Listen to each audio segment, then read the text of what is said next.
மலை பக்கத்துல யாருன்னா தெரியுமா? மலை அதை போல தெரியும்.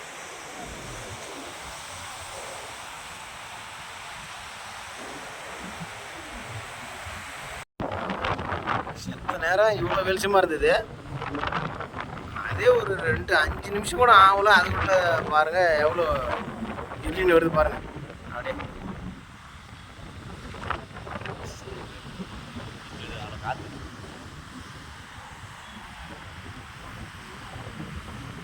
கடலூர் சைட்லாம் எவ்வளோ வெளிச்சமாக இருக்குது. அதை பண்ண போகுது. இப்போ இங்கேருந்து அந்த ஈரெலாம் அப்படியே போய் மூடிட்டு போகுது.